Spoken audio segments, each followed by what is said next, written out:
네, 요한복음 6장 16절에서 21절까지 한 절씩 나누어서 읽겠습니다. 저물매 제자들이 바다에 내려가서 배를 타고 바다를 건너 가버나움으로 가는데 봄이 어두웠고 예수는 아직 그들에게 오시지 않으셨더니 큰 바람이 불어 파도가 일어나더라. 제자들이 노를 저어 10여리쯤 가다가 예수께서 바다 위로 걸어 그의 가까이 오시는 보고 두려워하거늘 이르시되 내니 두려워하지 말라 하신대. 이에 깊어서 배로 인접하니 그리고 그들이 가려던 땅에 이르렀더라. 아멘. 21절 말씀까지 우리가 읽어보았습니다. 오늘 본문의 말씀을 가지고 두려워하지 말라, 그런 제목으로 잠깐 동안 은혜를 나누려고 합니다. 우리가 지난 시간에 오병이어의 사건의 기적에 대해서 우리가 살펴보았습니다. 오늘 본문의 말씀은 그 오병이어 사건이 일어난 바로 직후에 사람들이 엄청난 난리가 났습니다. 야, 우리가 저 사람을 따라다니기만 해도 먹고 사는 데는 문제가 없겠구나. 왜? 보리떡 5개와 물고기 2마리로 5,000명을 먹이시는 것을 자기들이 직접 눈으로 보고 직접 체험했기 때문에. 그래서 어떻게 해요? 사람들이 전부 수군수군 되기 시작합니다. 야, 저 사람을 우리 임금으로 삼자. 우리의 왕으로 삼자. 저 사람이 우리의 왕이 되면 우리는 먹고 사는 데는 문제 없다. 옛날이나 지금이나 사람들의 가장 큰 관심거리는 먹고 사는 데 있는 것 같아요. 지금 우리 문재인 정부가 초반에 그렇게 잘 하다가 또 많은 국민들의 이 민심을 사다가 지금 이렇게 힘들어진 건 뭐예요? 결국 경제 문제에 실패했기 때문에. 자, 그래서 이렇게 사람들이 예수님을 왕으로 초대하려고 하는 그런 분위기를 주님께서 파악하시고 빨리 사람들을 돌려보냅니다. 돌려보내고 제자들을 향해서 야, 너희는 배를 타고 저 갈릴리 호수를 건너가서 가버나움에 먼저 가 있어라. 그러면 내가 곧 따라가겠다. 그리고 우리 주님께서 산에 올라가서 기도하시는 모습이 이어지고 있습니다. 자, 이렇게 이 제자들이 갈릴리 호수를 이제 배를 타고 지나가는데 갑자기 큰 풍랑이 일기 시작합니다.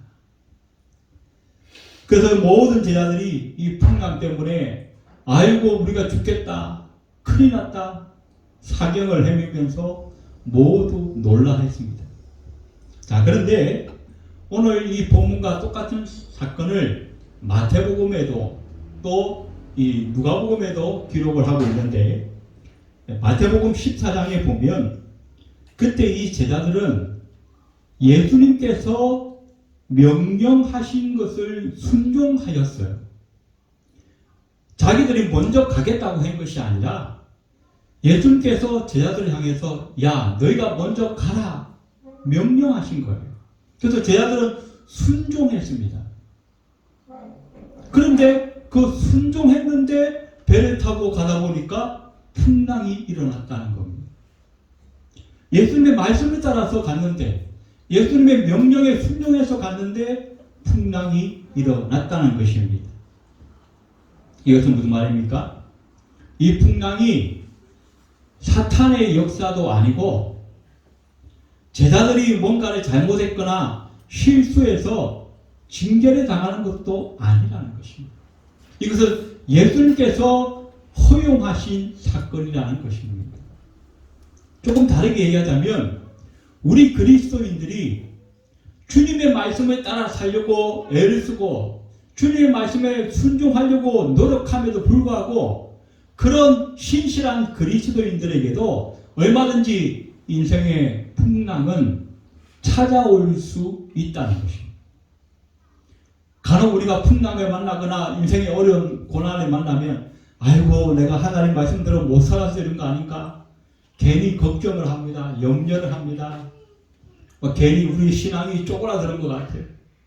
그러나 물론 그런 경우에 주님께서 징계하시기 위해서 하는 경우도 있겠지만 오늘 본문의 사건 또 우리의 신앙생활의 대부분에 일어나는 사건들은 꼭 그런 경우만은 아니더라는 것입니다. 그래서 예수 믿는 우리 그리스도인들의 인생에도 풍랑은 찾아온다. 우리가 말씀대로 살려고 우리가 하나님의 명령에 순종하며 살려고 노력하고 애쓰는 가운데서도 우리가 원치 않는 풍랑들은 때때로 우리를 찾아온다는 것을 우리는 먼저 인정해야 한다는 것입니다. 자, 그러면 우리가 인생을 살면서 우리가 원하든 원치 않든 인생의 풍랑이 찾아왔을 때에 우리가 어떻게 이 풍랑을 뛰어넘어야 되는가, 어떻게 이것을 해결해야 되는가, 오늘 우리는 본문을 통해서 몇 가지로 그 교훈을 얻고자 합니다. 자, 우리 인생에 우리가 원치 않는 풍랑을 경험할 때 우리가 어떻게 해야 되는가? 첫 번째는 이 풍랑을 만나는 것이 우리가 주님께 버림받은 것을 의미하는 것은 아니라는 것입니다. 우리 인생에 원치 않는 고난과 풍랑이 왔을 때에 사람들은 대체로 두 가지 반응을 보입니다. 첫 번째 반응이 뭐냐면, 아하, 내가 하나님께 혹 버림받은 것이 아닌가? 하나님이 살아계시다면 왜 나한테? 또 내가 하나님 말씀대로 순종하고 잘 살려고 노력하는데 남들처럼 막 멀리 열방에 나가서 성교하고 그러지는 못해도 그래도 내 나름대로 신앙생활 잘하려고 주의도 잘 지키고 하는데 왜 내 인생에 이런 풍랑이 오는 것인가? 혹시 하나님이 나를 버리신 거 아닌가? 그런 마음을 가진다는 것입니다. 두 번째는 그 고난 가운데서 하나님도 나를 버리실 뿐만 아니라 내 주변에 내가 누구에게도 도움받을 수가 없구나. 나는 홀로 버려진 것이 아닌가. 그래서 이 홀로 된 느낌, 그 고독감을 느끼게 되어진다는 것입니다. 첫 번째는 하나님께 버림받은 것 같은 상실감.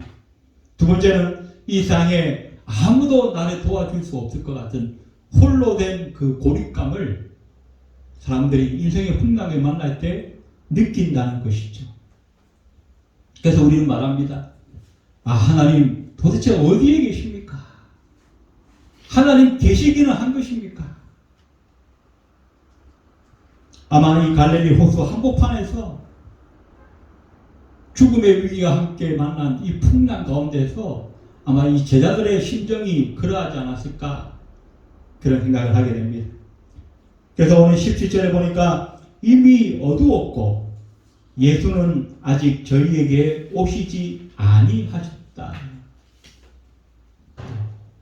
자, 그런데 오늘 이 똑같은 사건을 마가복음에도 누가복음에도 요한복음에도 이렇게 기록하고 있다고 말씀을 드렸습니다.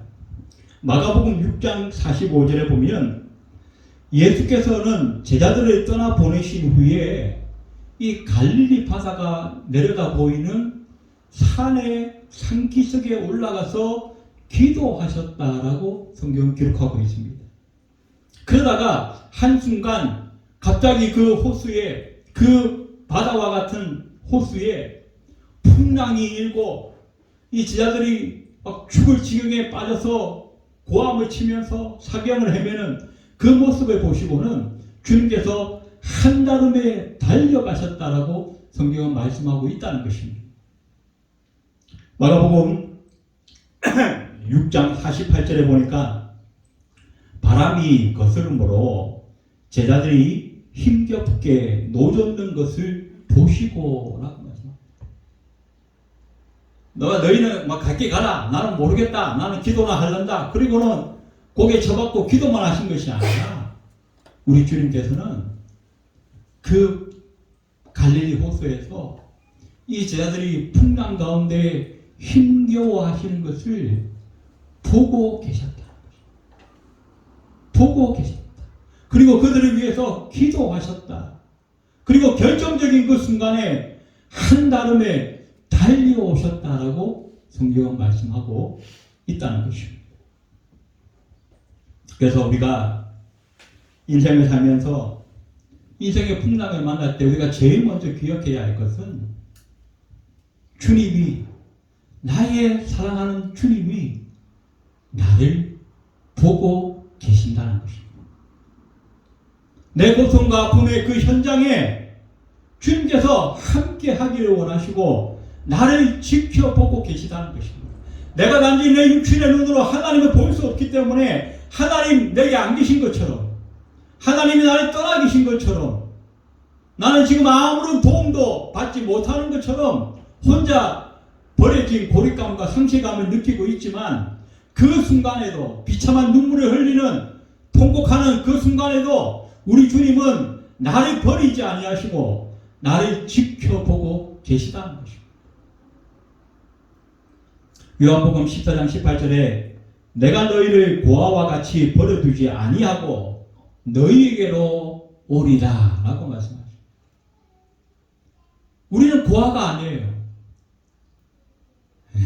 저는 고아예요. 우리 부모님 안 계세요. 그런데 육신적으로는 고아일 수 있을지 몰라도 영적으로는 고아가 아니라는 거예요. 우리 하나님이 계셔요. 그냥 계시는 것이 아니라 나를 불꽃 같은 눈동자로 지켜보고 계세요. 여호와 하나님은 이스라엘을 지키시는 자라. 그는 졸지도 아니하시고 주무시지도 아니하시는 자라고 성경은 말씀하고 있습니다. 그 이스라엘이 누굽니까? 저와 여러분인 줄 믿으시기 바랍니다. 우리가 눈물 흘릴 때에, 한숨 쉴 때에, 주변에 누군가 나를 도와준 사람이 없어 고통하고 아파할 때에 우리 주님은 나를 보고 계시다는 사실을 우리는 절대로 잊어버려서는 안 됩니다. 그리고 그 인생의 풍랑이 왔다고 해서 하나님이 나를 버리신 건가? 절대로 그런 어리석은 생각은 하지 말아야 한다는 것입니다. 두 번째, 오늘 본문에서 우리가 교훈받게 되는 것은 우리 인생의 풍랑이 왔을 때에 곧바로 즉시로 도움이 오지 않을 수도 있다는 것입니다. 우리는 내가 넘어지기만 해도, 아니 넘어지기 전에 비틀거리기만 해도 빨리 하나님께서 오셔서 내 손을 탁 잡아주고 내 등을 탁 받쳐주고 내 두 다리에 힘을 주고 그렇게 했으면 좋겠다는 생각을 하죠. 물론 그런 경우도 있습니다. 우리가 신앙생활 하다 보면 어떤 위기를 만나거나 어떤 문제가 생겼을 때 하나님하고 기도하자마자 즉시로 하나님께서 역사하셔서 놀라운 일들이 우리에게 일어나는 경우들도 있습니다. 그러나 대부분의 경우에는, 많은 경우에는 그렇지 못한 경우들도 있더라는 것입니다. 오늘 본문에 이 제자들은 예수님이 너무 사랑하는 제자들 아니겠습니까? 특별히 12명을 선택하셨어요. 그들과 함께 동고동락합니다. 함께 잠을 자고 함께 밥을 먹고 함께 좋은 것 나쁜 것을 다 함께 누리는 그런 사이입니다. 그렇게 사랑하는 제자들이 그 바다의 풍랑이 일자마자 곧바로 주님께서 역사하셔서, 아니 달려가기 이전에 그냥 말씀 한마디로 바람아 잠잠하라 그러면 되는 거잖아요. 아마 제자들은 그걸 원했을지도 몰라요. 그런데 그렇게 하지 않으셨어요. 우리가 요한복음 11장에 보면 우리가 잘 아는 나사로라고 하는 사람이 나옵니다. 성경에 뭐 그런 부분이 몇 군절 없습니다만은 이 나사로는 예수님께서 사랑하시는 자들아 이렇게 특별히 문구를 남겨놓았어요. 성경에.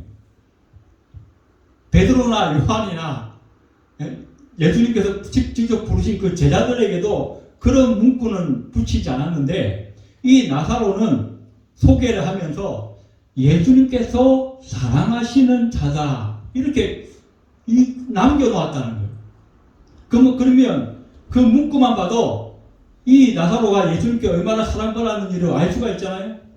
그런데 그 사랑하시는 자가 어떻게 됐다고요? 갑자기 병이 걸려서 시름시름 앓는데 죽어가는 거예요.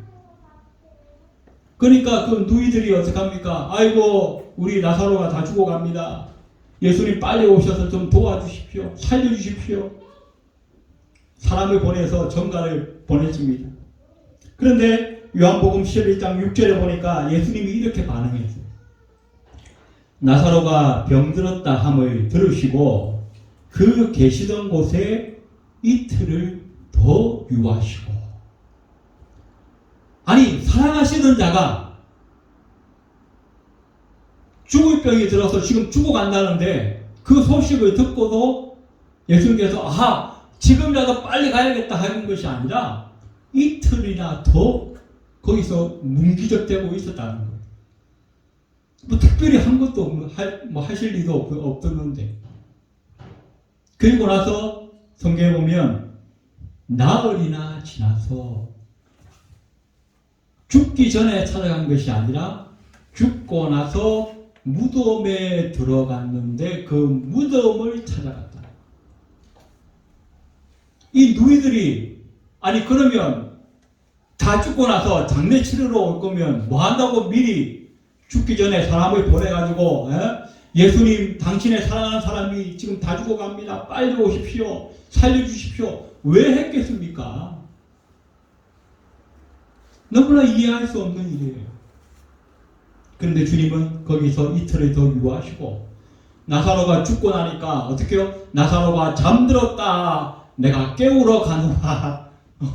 완전히 그냥 구름 잡는 소리를 하시는 거예요. 그런데 구름 잡는 소리가 아니라 사실이었죠. 주님께서는 어떻게 해요? 단순히 병을 고치는 그런 치유의 기적이 아닌 더 크고 더 위대하고 더 놀라우신 부활의 기적을 나타내 보이시려고 주님께서 일부러 시간에 더 지체하신 거예요. 우리가 구약에 보면 다니엘이라고 하는 사람이 있습니다. 다리오 왕의 금령을 내려서 왕 외에 다른 신이나 어떤 다른 사람에게 기도하면 이 형벌을 내리도록 그렇게 합니다. 그런데 그 형벌이 뭐냐? 사자굴에 집어넣는 거예요. 죽으라는 얘기죠. 또 우리가 잘 아는 다니엘의 세 친구들이 있습니다. 느부갓네살 왕이 큰 평지에다가 길이가 막 30m나 되는 그 금신상을 만들어 놓고 모든 사람들을 불러 모아서 그 금신상 앞에 절하도록 했는데 이 다니엘의 세 친구는 꿋꿋하게 절하지 않았어요. 왜? 그것은 하나님께서 원치 않는 우상 숭배인 것이기 때문에. 다니엘도 마찬가지고 다니엘의 세 친구도 마찬가지고 하나님 앞에 신실하게 그 믿음을 지키려고 자기의 목숨을 걸었어요. 그러면 하나님이 아이고 착한 내 새끼들 너희가 이 믿음을 지키려고 목숨을 걸었구나. 내가 지켜주겠다. 내가 보호해주겠다. 그렇게 해야 되는 거 아닙니까? 그런데 하나님은 침묵하고 계시는 거예요. 그래서 어떻게 해요? 다니엘은 사자굴에 떨어졌고 다니엘과 이 세 친구는 평소보다 7배나 더 뜨거운 풀무불 속에 던져졌어요. 아니 던져지기 전에 하나님이 좀 역사하시지. 던져지면 어떻게 해요? 그 즉시 죽는 거 아닙니까? 그런데 하나님은 그때 다 침묵하셨어요. 그런데 사자굴에 떨어지고 난 다음에 풀무불 속에 던져지고 난 다음에 그제서야 하나님이 역사하신 거예요. 뭘 원해? 더 극적인 효과를 나타내게. 더 감동 어린 그런 작품을 만들어내시는 거예요. 그래서 그 결과는 어떻게 됐습니까? 다리오 왕은 하나님을 믿게 되어졌고 느부갓네살 왕은 하나님을 믿었다는 기록은 나와 있지 않지만 하나님을 찬송하고 바벨론 온 도위에서 이 다니엘의 세 친구를 높이 들림받는 놀라운 결과가 일어나게 되었다는 것입니다. 여러분 우리 생각에 지금 당장 하나님 내가 고통받고 있습니다. 하나님 내가 이 문제 때문에 괴로워합니다. 빨리 이 문제를 해결해 주세요. 우리는 그렇게 기도하고 요청하지만 하나님의 보시기에는 하나님의 때가 따로 있다는 사실을 우리는 믿어야 한다는 것입니다. 중요한 것은 하나님이 즉시 우리가 원하는 때에 역사하지 않는다고 해서 우리가 하나님께 버림받은 것이 아니라는 것입니다. 하나님께서 우리의 기도를 외면하시는 것이 아니라는 것입니다. 우리의 생각보다 더 높으신 하나님께서 생각하시는 그 적당한 때에 가장 적당한 모습으로 우리에게 오실 것을 우리는 믿고 조금 더 참아야 한다. 지금 당장 내가 미칠 것 같지만, 지금 당장 내가 죽을 것 같지만 하나님 믿습니다. 하나님이 정하신 그 정확한 때에 하나님이 가장 크게 영광 받으실 만한 바로 그 모습으로 나에게 역사하실 것을, 내 문제를 해결하고 내 고통의 눈물을 씻으실 것을, 그리고 하나님 영광 받으실 것을 나는 믿습니다라고 요업처럼 이를 갈면서라도 참아낼 줄 아는 믿음의 모습이 우리 가운데 있어야 한다는 것입니다. 세 번째, 오늘 본문에서 우리가 볼 수 있는 것은 우리 인생에 풍랑이 있어도 주님은 결과적으로 우리를 찾아오시고 우리를 우리의 목적지까지 인도하신다는 것입니다. 오늘 19절에 보니까 제자들이 이제 지쳐서 거의 포기할 무렵에 마침내 우리 주님께서 찾아오셨습니다. 제자들이 힘겨워했던 눈물과 땀을 흘리면서 그 노르졌고 이 전진해 왔던 그 파도를 우리 주님께서 헤치고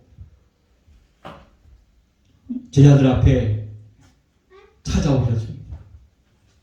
그런데 무리를 걸어오셨다. 자, 여러분 넌센스 퀴즈 하나 드릴까요? 왜 우리 주님께서 무리를 걸어오셨을까요?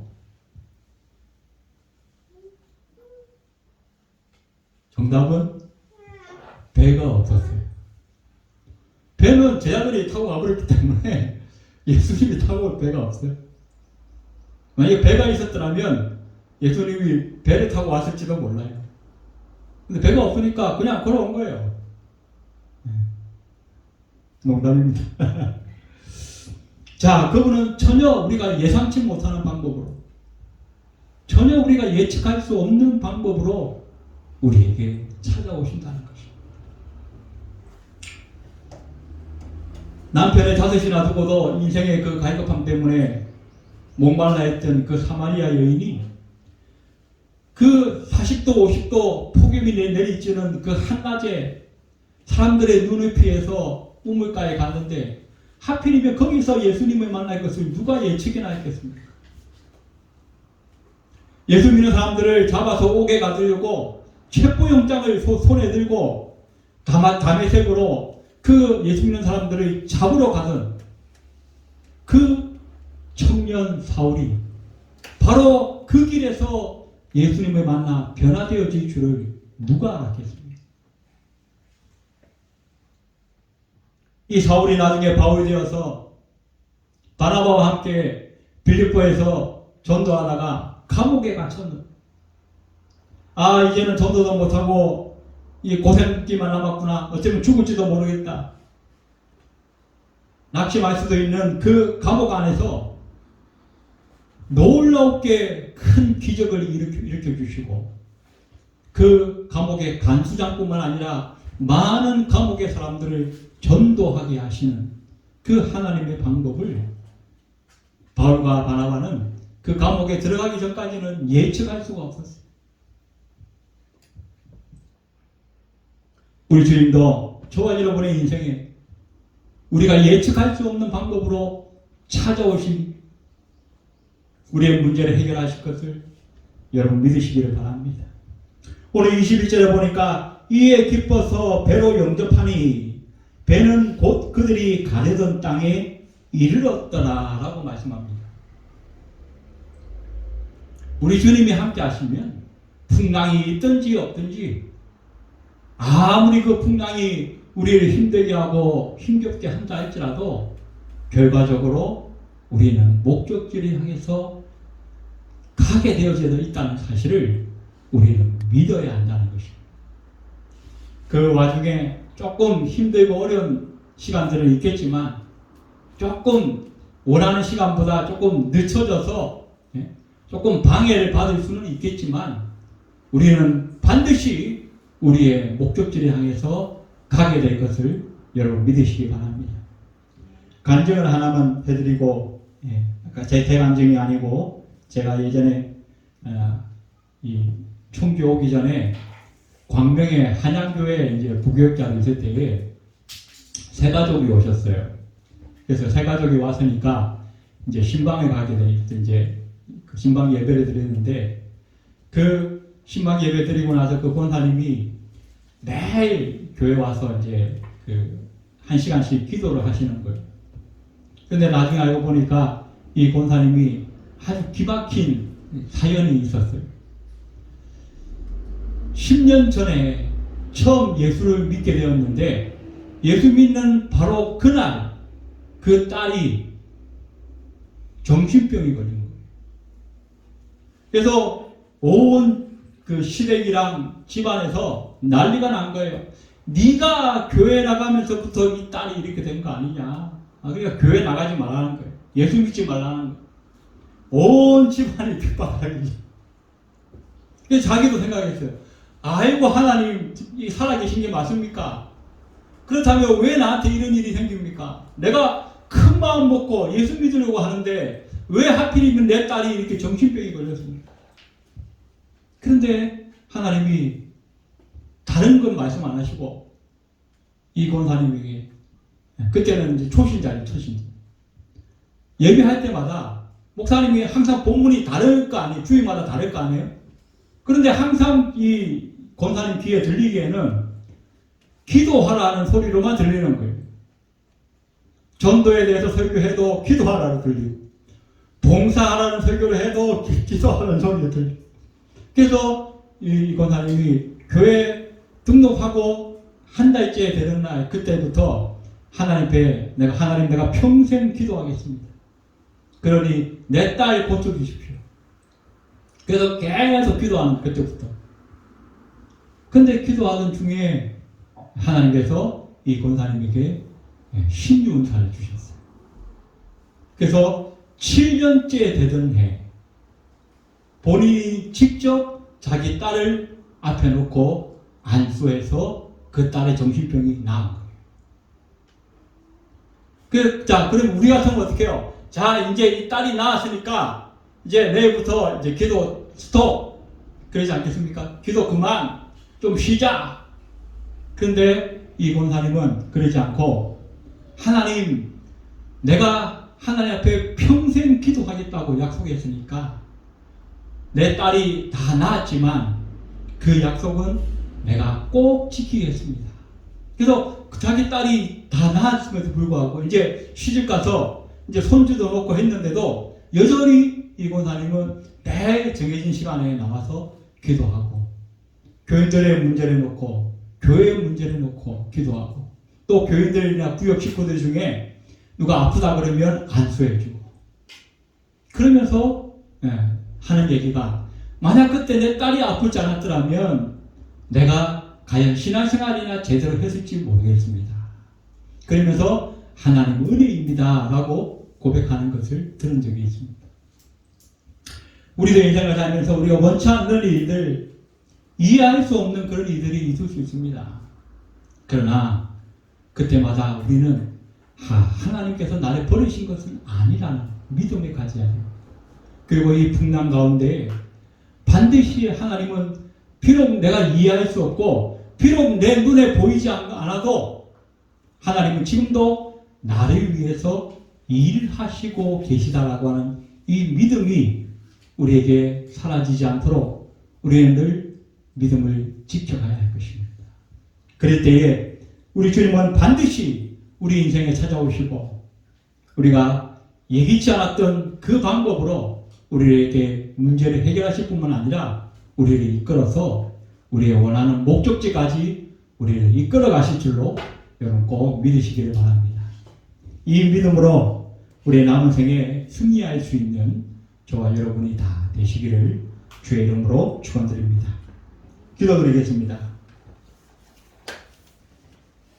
고마우신 하나님, 우리의 인생의 문제를 만나면 하나님이 나를 버리신 것이 아닌가, 또 하나님이 살아계시다면 왜 나에게 이런 일이 일어났을까?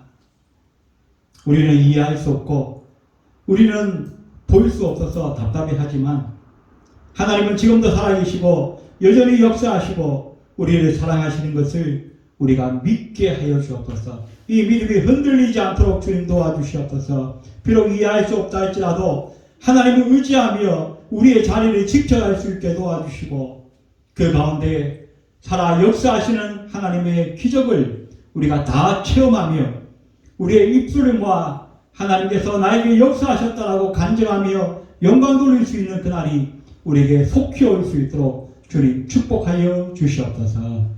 예배를 마치고 돌아가는 발걸음 위에도 함께하여 주옵소서. 예수님의 이름으로 간절히 기도드리옵나이다. 아멘.